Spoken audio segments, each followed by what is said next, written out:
So I'll officially say good morning, everyone. Welcome.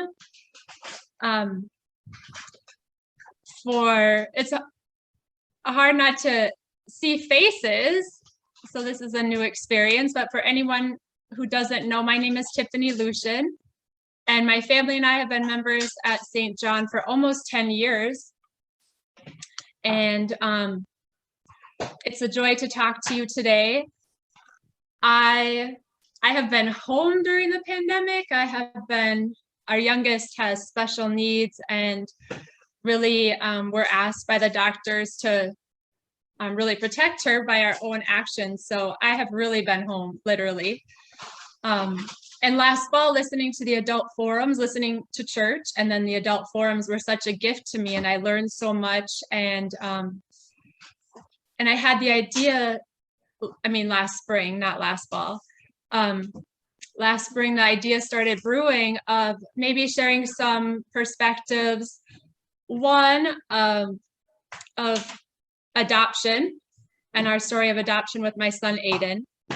And when the Atlanta spa shootings happened last spring,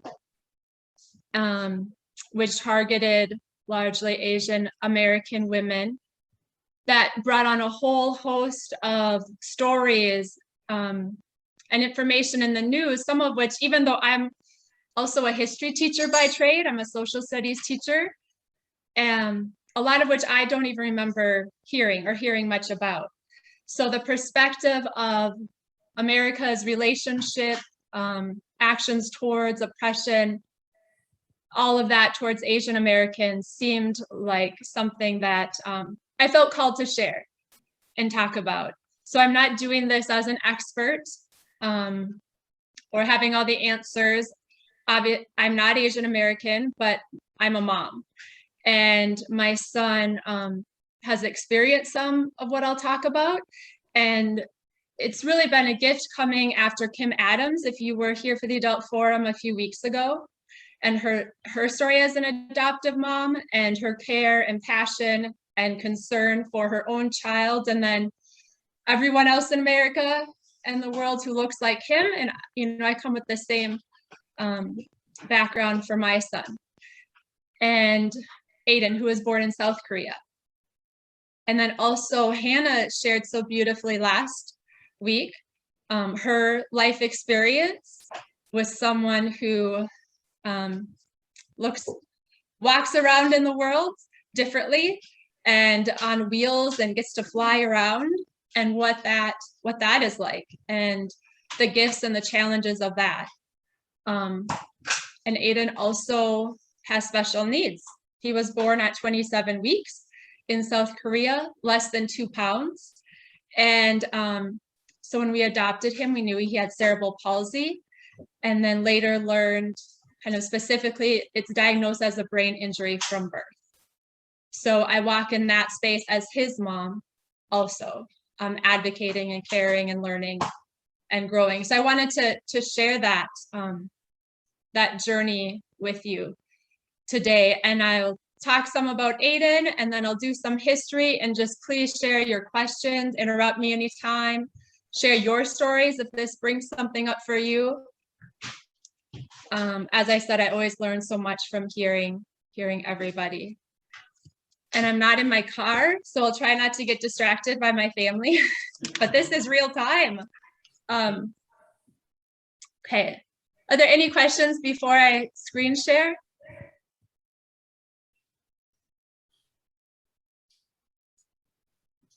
Okay, and if I miss a question, because I can't really see hands up, like somebody, just jump up and down, whatever it takes. I really want to know. I don't want to move on if there are questions or stories to be shared. Tiffany, I'm standing in the back with a mic, and so I can Okay. pass the mic to anybody who I see raise a hand. Okay, thank you. And thank you all for being open to this. This is such a gift, really, to be able to share and protect my daughter at the same time. So thank you for that understanding. So I'm going to see if this shares. Can you see that? Yes. Okay, so when Pastor Eric's, I had reached out to him last spring saying, I was feeling called to share something like this, and said, well, let's get you on in the fall. And then it was a matter of what do you want to call your talk? And I had the stories of adoption and America's complicated history. And my first thought was just to say, with people who look like my son. But for many wouldn't know what that is. So I added with our brothers and sisters of Asian heritage. And I was intentional about saying our brothers and sisters, because so much in our dialogue throughout history and today, I hear so much of them, right? Of those people or them. And we are different and we have our different stories. But I really like to be intentional of reminding us that our brothers and sisters, and as Christians, that it's our brothers and sisters in Christ. And that's not just metaphorical, that God created all of us and that we really are all brothers and sisters. So if we just wanted to be intentional about that. See if I can go.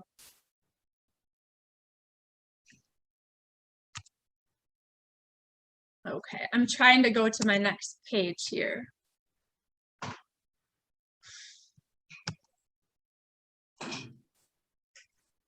Usually when I just press enter, my presentation continued. Oh, there we go. Got it. So this is Aiden. And I first saw this picture. Terry and I were doing a workshop. Like, you had to go to this workshop for international, if you're thinking about international adoption at Children's Home Society, it was called, in St. Paul. And when we were there, it's like, we didn't know for sure which country we would adopt from, but we were feeling more called to adopt internationally than domestically. Though we had also been foster parents and know that process too of adopting through the foster care system. And that could be another story of my experience there. But we were at this conference for international adoption, and it was like, all these pictures of all these kids and how, what country and this and that. And there was one special book called the Waiting International Children. And in that book were kids who, for the most part, weren't most families' first choice in terms of a healthy baby. Because like Kim said, she thought they would adopt younger children, and she ended up adopting older siblings. And so that kind of has a special category in the adoption world. And Aiden, this beautiful baby, the reason he was on that list was because of his special needs from his, early birth and the resulting needs of that. So we're looking through this book, Waiting International Children, and there's just so many pictures of these beautiful kids. And I remember looking at my husband and say like, oh, I want them all, right? Like, how do you not just say you want everyone? And I'm looking through, and then I came to this picture that you see on your screen. And something just struck me. I was like, that is the most beautiful child I have ever seen. Like, the thought, that I know my oldest daughter is Anna at her birth, and you hold her for the first time, you're just like, I've never known love like this. This was that same feeling with this picture of this boy here. And we went on and went through the conference, and we actually sent money in to adopt from Ethiopia, because I have experience in Africa. My husband lived in Africa in the Peace Corps. So that seemed just like where we were drawn. And about 3 months later, our money was there, it was in formation for the process. I literally remember, I can picture it in my mind, having this moment of like, oh, look at that. And it was our booklet from that time, from that conference. And then it was like, oh, I should open it up. And oh, I should look at that Waiting International Children's thing again. So I was going through and I saw this picture again. And I called my husband and I said, we have to adopt this child. Like, this is, he's the one. And just that call. And so it's just this, and this was the picture. So we have this up in our house now. And you can see can you see the hands around his waist? No. So that is his foster mom. And I didn't know that at first, so we got this bigger copy. That is his foster mom holding him up. And you can see in the background how it would say, congratulations, first birthday. First birthdays are very special in South Korea. And so she took him, they had, for all the kids who were in foster care, they had a special celebration. But Aiden couldn't sit up at this time on his own. So those are his foster mom's hands holding him up, which always touches me deeply to see that. And how many of you who know Aiden, you might not know he was born less than 2 pounds or has cerebral palsy or has a brain injury from birth. And I credit so much of that to the care he received in South Korea, the medical care, the therapeutic care, and the love of his foster mom. And we have a picture of her up in our room too. So his name at birth was Kim Soo-min. In South Korea, there's a few what we might call last names, and that's the Kim part. And then Soo-min is kind of his given name, and that means jade. So when we named him Aiden Soo-min Luschen. We kept that Soo-min.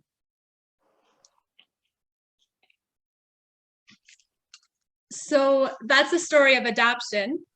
I'm going to get us in the mode. I warned you, I'm a social studies teacher at heart also, so I have to have a quiz. Get your mind going. So if anyone has an answer, raise your hand and take a guess. And if I don't hear anything after so long, then I'll just share. But anybody have an idea, the largest Asian origin group in Minnesota or Wisconsin? Hmong? Yes. Yeah, the Hmong. And I used to live in St. Paul, and we lived in a neighborhood with Hmong families, and I tutored Hmong families, and a really special, anytime we stereotype, right, for individuals, the Hmong people that I have met really are some amazing, amazing people. How about the largest Asian origin group in North Dakota?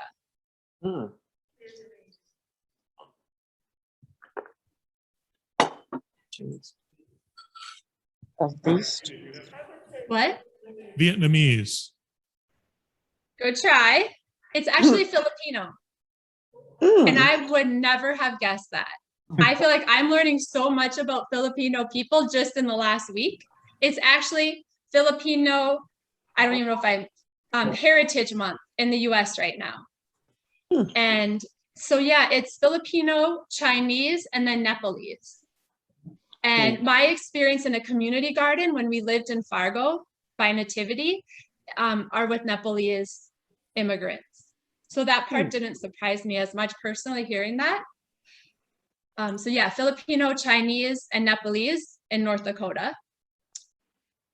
This is for anybody who's a history buff. What did the Page Act of 1875 do? Has anybody ever heard of that? I'm guessing it's an act that excluded Chinese immigrants into the United States. Yes, yes. And I'll talk more about it. This act specifically said that Chinese women cannot come to the United States because all of them would be prostitutes, as you know, or that was the worry. So to save the value and the soul of America, Chinese women were not allowed. And this is really the first federally restrictive immigration law in the US. So we'll talk more about that. How about what month in Asian heritage and Pacific Islander history? Oh, I didn't write that well, sorry. What month is Asian Heritage and Pacific Islander History Month? I guess that makes sense. You said right. What? We're all shaking our heads. We don't know. It's actually May. And it started in 1990 with President Bush. I don't know that I feel like I don't know that. you know, probably heard it, something happening in May. And like I said, this is Philippine specifically. There's like over 50 ethnic, geographic, you know, peoples who fall in the category of Asian American. Wow. In the US. So it's a very large category, and the census just separated the Middle East. So those of Middle Eastern heritage used to also be in the Asian heritage, and now that has its own category for the purposes of the US, right? Because there's a history of needing, in quotes, to categorize and separate like that. We can talk more about that. So I'm going to share my Aiden came home one day in 2018, and you can see that little icon there, Pyeongchang. The Winter Olympics in 2018 were in South Korea. And Aiden was very excited. And it was an opportunity for us to talk to his teachers and say, like, you know, something can be said. This is Aiden's heritage. So he was all excited. And he came home and said, Mom, this kid kept telling me that I wasn't born in South Korea. I'm like, what? He said, yeah, he kept saying, you're Chinese. And I said, I'm not. And he said, you're Chinese. And I said, I'm not. And he said, you are Chinese. And I specifically ended there with that last statement of you are Chinese, because so often that's what happens, right? That our voice, the voice of somebody who looks different, talks different, eats different food for whatever reason, is different. They often don't get the last word. It's somebody else naming them or telling them what they are, even if they're saying that's not who I am, you know? So that was really, had a strong impact on Aiden. And Aiden is he loves other kids. He's very easygoing in a lot of ways. So I hadn't heard a lot of, you know, really identifying of him as being different. But this is something that stuck with him. Somebody telling him that he wasn't who he thought he was. And to me, that's just a strong example in that power of naming. Who gets to name a certain person, or who holds that power? And that really equals control. I'm happy to say that Aiden has since gone to Korean culture camp in the cities through Don's nephew, actually. His family invited him. So he has a strong attachment with South Korea. This didn't hold him back or keep that from that, but I think it's a good example of what can happen. So I want to switch back a little bit to the history of Asian American. I call it complicated for a reason. So we'll start out here, just general basics. 1765, that's quite a long time ago, quite early in American history. The first Filipino Americans settled in Louisiana, known as Manila Men, were fishermen, just a part of the community. In 1854, there was a situation where a white man was put on trial for killing someone of Asian descent. And three Asians testified, and the Supreme Court ruled that Chinese, in this case, cannot testify against white defendants, and that person was allowed to go free. And then that was upheld by the Supreme Court. So we can see something changing here in our history of people of Asian descent. In February 1862, President Lincoln bans coolie trade nationally. And again, any of these things can be a lot more in depth, but you might hear that. To me, I've heard coolie used kind of as a derogatory form for people of Asian descent or Chinese. And where that came from initially is somebody who is like an indentured servant. And what was happening, this ban came in kind of so people, to replace the slaves, the Black slaves in the South, they're like importing these Asian coolies, indentured servants. And President Lincoln didn't want like that to start happening, or like a new way of kind of slavery or servitude. So it wasn't necessarily meant as a derogatory thing, but but it just shows that part of our past, again, that I didn't really associate with slavery. Well, who's going to fill that void? And then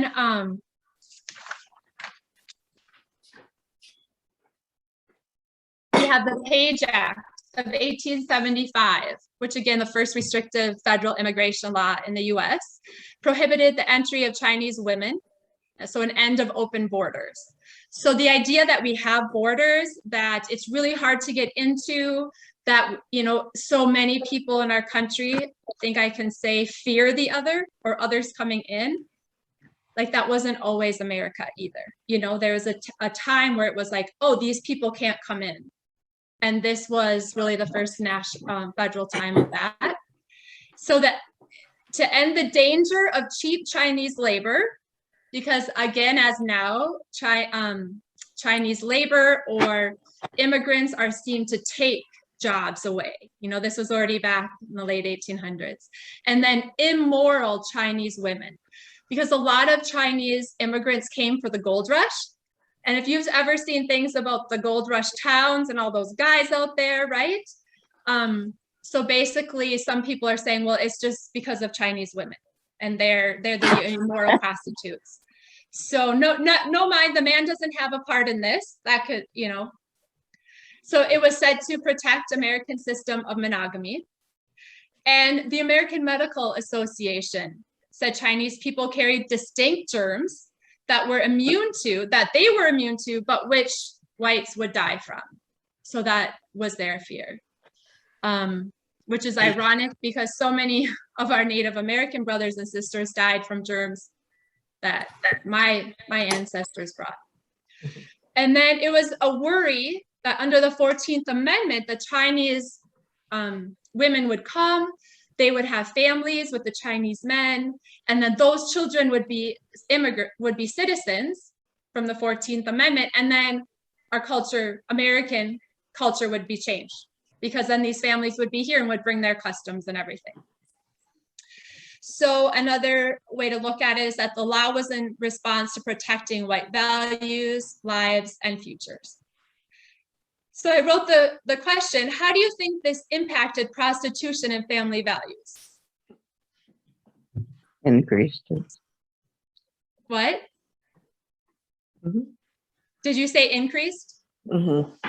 Yeah, right. When you don't have women for the men to have, you know, to be able to bring their wives and their families here, that just increased. And you really, then the Chinese men that were here, you know, didn't have that base, didn't have their wives here, and it increased. There's a whole thing that's interesting about, you could try to come as a Chinese woman and you had to pass it was thought that Chinese men and women lie more. So you had to pass, there's actually like a guy in charge who had to like ask you questions. Are you really this? Are you really that? Are you really not going to, you know, do prostitution? And you had to be asked many times, and then a different person would ask you. So essentially, no women got in. And then we have the Chinese Exclusion Act of 1882. And if you look at that till 1943, to me, that seems like really recent. My jaw just kind of dropped that this act was there. And it tried to prohibit all immigration of Chinese laborers. Again, the Chinese men had entered largely for the gold rush. And though they usually were only offered the low, kind of the jobs in American culture that other men, white men, didn't want, like cleaning, and cooking. So I've heard chefs say that this is why there are even, you know, why we have so many Chinese families who are in the cleaning business, like launders, and have the Chinese restaurants, right? In so many small towns across America, because that was one of the jobs that Chinese men could kind of have under the radar. So it was just interesting to me to hear that. It was still illegal to marry someone of Chinese descent in California till 48 and 67 nationally, officially. And we know that applies to other non-white groups too. That applied to Asians. Some other interesting things is that there was actually in 1898, a man who was born in the US went to China and wanted to come back, was told he couldn't. But the US Supreme Court actually said he had to be let in, upholding the 14th Amendment. So there were these little things that upheld some rights for people who were born here. And just another example of what was happening, I don't know, to me, this wasn't new to think about. Already in 1907, out in Washington, in the lumber yards, there were a lot of people of Asian descent, and especially Sikh. And I don't know if any of you recognize that name, Sikh. I saw Sikh, I met some Sikh men when I was in India studying during college, and they have the high turbans, and then they don't cut their hair, so they'll have it all wrapped up here. And so there was a big riot, and many of them were killed, were driven out, and just like the whole Asian group just went to Canada and just left. And those who didn't were imprisoned. So it's just rights being violated, right? We have in 1913, the Alien Lands Act of California, which is now aimed at Japanese. So it's not just the Chinese, not just the Sikhs or the Indians, now the Japanese, where they couldn't own land. And you could only lease for 3 years or less. And this was actually upheld by the Supreme Court in 1923. And I imagine many of you can know, even if you don't know the exact details of this, can know the reasons given, right? Like, this is our land. There's too many coming in. Just not wanting to see people prosper who didn't look like them, or scared that if others had some land, they wouldn't have their land, meaning the whites and those in power. So again, that was in 1913. And in 1917, there was actually an Immigration Act that just went ahead and barred most labor migrants from Asia altogether. Any questions or? I have a question and a comment, Yeah. Tiffany. First, I think maybe one of the professors that you had at seminary was Michael Chan. He's of Chinese descent, I believe. And has he shared any of his family's history with that? That's my question.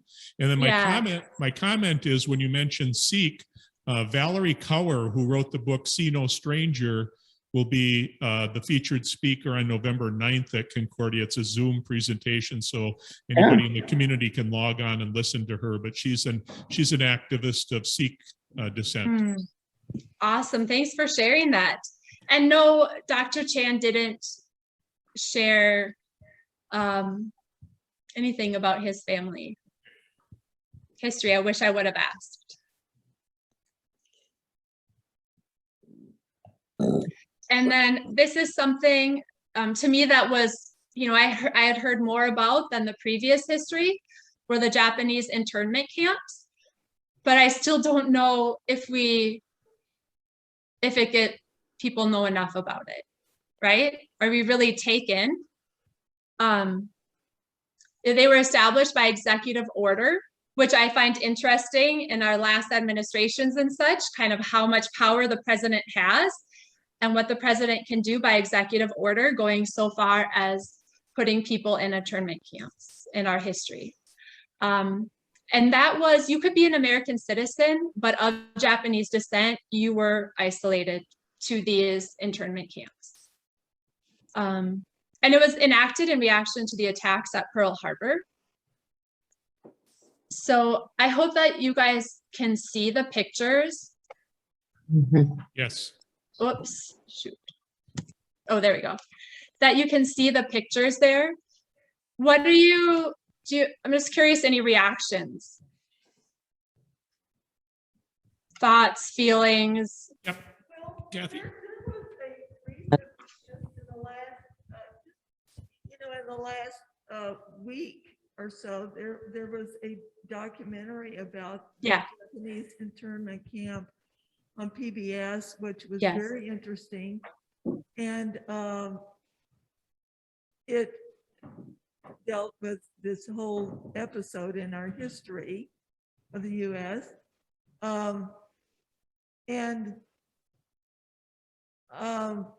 I have a very good friend whose parents were in this camp during World War II. The Lambs, who live here in Fargo, Dr. Lamb, his mother-in-law, they live in Utah, and that's where these camps mostly existed, in Utah. And I mean, it's a very sad episode in our history, sadly. Yeah.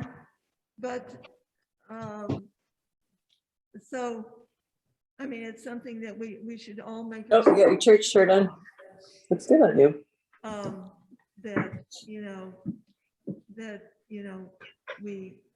that sadly, we place our own American citizens, in these camps for a period of 3 or 4 years.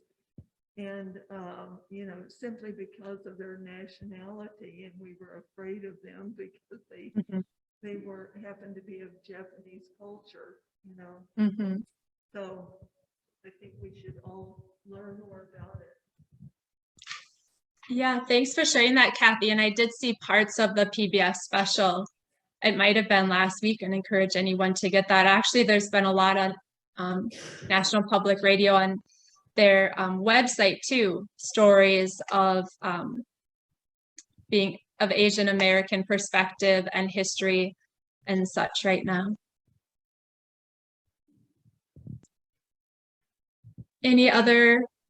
Yeah, I just had a comment. I learned recently, and I can't remember in what context, but there was actually an internment camp in North Dakota that interned Japanese and German, and I just double checked on my phone to make sure I was right about that. So that was kind of shocking to me when I heard that. Fort Lincoln near Bismarck. Thank you for sharing that. Yeah, that feels very shocking. And I was thinking that in a way it feels shocking kind of on purpose, right? Because we try to bury the past that doesn't reflect well on certain aspects of American policy or government or culture. But to those kids look like they're made to say the Pledge of Allegiance. Is that right? I just got the caption. I didn't read the full story. I mean, I just saw the picture, but that's what had me too. Like, you can just kind of guess, were they having to say it, to prove themselves in the camp? Was that something that was dictated? I personally chose that picture because I look at that little boy and think it could be my son, and obviously as a social studies teacher and history teacher, I care deeply about all, the past and what people go through and suffer. And also then to see a picture that looks like your son really brings it home. And just the innocence of those kids' face. Anyone else? Okay, I'll go on. I thought that the picture just showing how many barracks there were. And I'm not sure if it's on your right or left, but where people are kind of all gathered together, it looks a lot like Nazi concentration camps to me, right? People gathered there and like who's coming, who's going. So I think it's really striking as something that we need to own and acknowledge, and what an amazing experience it would be to hear from someone who lived that and experienced that. Maybe that would be a future conversation we could have if someone was willing. So I'm going to switch gears here a little bit. We have all of that, and I wrote complicated history because today Asian Americans are the largest population growth of all racial and ethnic groups between 2000 and 2019.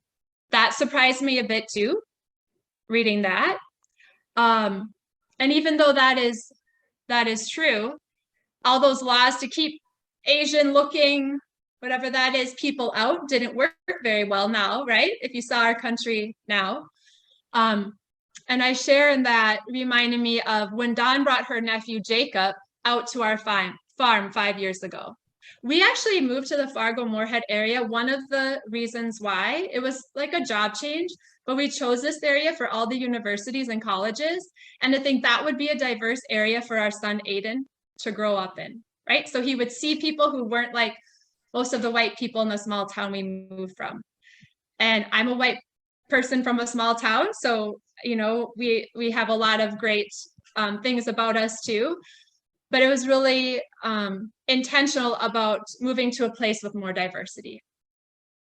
And then we moved out to the farm, and Aiden was in a school DGF where he didn't have that diversity. And I didn't really realize that when we moved out to the farm. So 5 years ago, Dawn brought her nephew Jacob out to the farm because he lives in the cities, and she wanted him to experience farm culture, the farm life, and thought, oh, Aiden and Jacob, they're about the same age. So Aiden, the first time Jacob walks out of Dawn's van, Aiden looks at him, he looks at me, he looks at him again, he looks at me and says, he looks like me. And I had never really thought at that time how much Aiden doesn't see people who look like him. So that was a really beautiful experience. And again, this isn't something Aiden talks about all the time, right? Or complains about, but yet kids know, he noticed that, and that was meaningful to him. So that was a pretty special moment.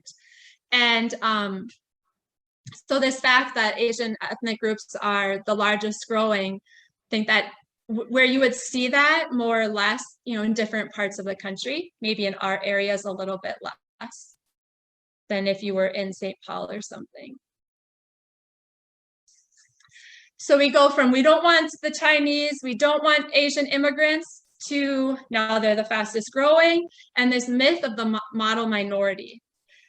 And just briefly, what this is like, well, I'm saying in terms of the dominant culture, right? Or the white dominant culture. We love Asian people. They're so smart, right? Like they excel, they do this or that. And that is often used against other minority groups. So like, well, there must be something wrong with Black people if they don't excel as much as the Asian Americans. Look at what they can do. So it's really this myth of like, well, first of all Asian, kids are cute and happy like this girl and have all her needs met. That's not true across all the Asian people that live in our country. Many really suffer and live in poverty and are discriminated against. But that's the myth that, they're fine. And then why can't other minority groups be like that? And this reminds me of divide and conquer, right? Like throughout history, a power, dominant power, a power wanting to take over says, well, like, instead of having people think about what we're doing to them, we're going to have them be jealous of their neighbor. So we can keep all the land and we can keep all the control, but we'll have them jealous of their neighbor. And then they're not asking, what are we doing? Does that make sense? So it just kind of underplays the systematic racism. And maybe that's why we don't hear so much about our history of racism against Asian American people. And then also it has created divisions between like Blacks and Asians, or pitting different groups against each other. Again, that profits the people in power and in charge. And I would offer, it's rather intentional because of that. And I think there's a bit of this that Aiden experiences or can experience just in being a kid who looks like him, who has special needs, right? Who isn't in the accelerated group or the advanced group, isn't on the spelling bee, but it, has special needs. So that's a bit of his journey too, or some of the stereotypes that can be used against him. Any comments on that? Like, have you heard of that before? Does it make sense? Just a heads up, Tiffany, we've got about a little over 5 minutes left here. 5, yep. Yep, okay.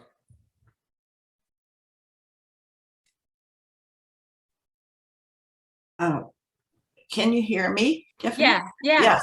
I wasn't going to speak up, but I believe I will since others haven't.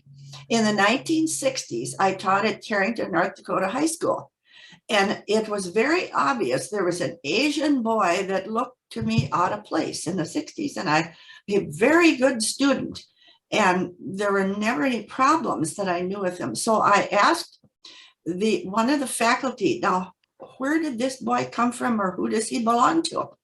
Well, the story was that his father had come to this area, like maybe in the 30s or so as a young man, and he came by himself. As far as I know, he married an American North Dakota woman and had a family. He was a very excellent businessman. He created the Rainbow Gardens, if any of you can remember that far back. And he had a restaurant, a thriving restaurant, and there was a dance hall, and he brought in big bands from California. He was very successful. But when the crackdown came on Japanese, he was taken away from the family, and I think he was sent to California.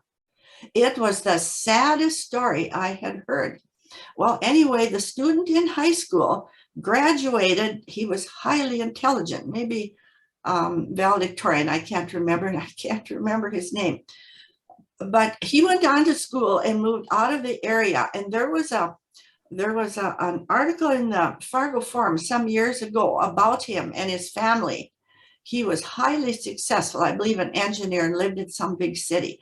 But I'm sure he migrated to a place where there were more Asians. So it made his life easier. His father was deceased at the time I was at Carrington. And I believe his mother is still living. But in the middle of North Dakota in that time, I thought it was quite an extraordinary story. Mm-hmm. And the story of he was welcome until he wasn't, right? Then all of a sudden something happens and somebody deems him an other, no fault of his own. Mm-hmm. And then his life is forever changed. Thank you for sharing that. I know we only have a couple minutes here, so we have that model myth. And now this last couple of years, what do we have? The China flu, right? And we have this blaming again. Well, they're the model minority until you aren't. And now people are going to say, you brought this, you did this. So now you're the scapegoat, you're the other. People who look like you are getting, beat up on the street, being called names. That's really something in our history and in our own personal lives, just to recognize and note, when do we blame or scapegoat? Why can't we just say this bad thing happened? Why does it have to be someone else's fault? And Aiden wasn't at school last year. He was home to care for his sister. He didn't have to take care of her, but so he wouldn't bring COVID home. He did school completely online. And so he wasn't didn't hear a lot of things that way, but I'm curious if he had been in school. Can I have one more minute? So I offer this as a quick end, a different way of dealing with people who are different than us, whatever color. And this, I've been talking about people who look like my son, of Asian heritage, and the breadth and beauty and variety that is. So this was Aiden. We adopted him from South Korea, flew home on the big plane with us. And this was one of the first day, full day, he was outside with his sister, Azana. So they're sitting in the rocks there. And to me, this just exemplifies a different way of reaching out. You could tell Aiden's a little who are you? Azana's reaching her hand out. Can we come together over these rocks? Would you like to play with my rocks? There's a little smile there. So I just love that picture, that first kind of meeting. And as Christians, we have a lot of guidance in our Holy Scripture and in God himself, God and God's self, Father, Son, and Holy Spirit. We're created to be in community, to be together in a variety and difference, just like the Father, Son, and Holy Spirit are different. And may we learn better ways of reaching out and coming together. And this is Aiden today. He was born in Seoul, South Korea. His foster mom said he never saw an animal his whole life, up to 2.5. And he's a farmer at heart. He loves to drive his tractor at Rolog. And just yesterday, that's a picture yesterday, he's riding horse at Maplewood. So thank you. Sorry, I don't have a lot of time for other questions or comments. But thank you so much for listening. It was really an honor to share a bit of Aiden's story. And just one more question here. This is a comment concerning the Carrington situation that Karen just spoke about. I know Karen too, and I'm aware of the nightclub that the Japanese family developed in Carrington. Their name was Hayashi, and the father was gone during that time period, but the family continued their business. And there was a girl in high school named Marianne Hayashi, and she was the same grade as I was. I met her at Girls State in 1948, and we elected her governor of Girls State. Now, I think we sort of thought we were kind of smart because we were not prejudiced, so we elected her governor. But I hope that wasn't the case. But she did have a good life, and I think she went into public relations and writing and business of that sort, again, in California, like my brother. thank you for sharing those stories. I think we need to keep hearing and sharing those. Recognizing the courage of people to be the only ones who look like them in a small town and create all this joy and all these friendships. Thank you, Tiffany. Thank you. Good job. Thanks for the time, everyone. Take good care. Our family will all be around you soon. We hope with the vaccine, when Ayla is fully vaccinated, we can do a little bit more.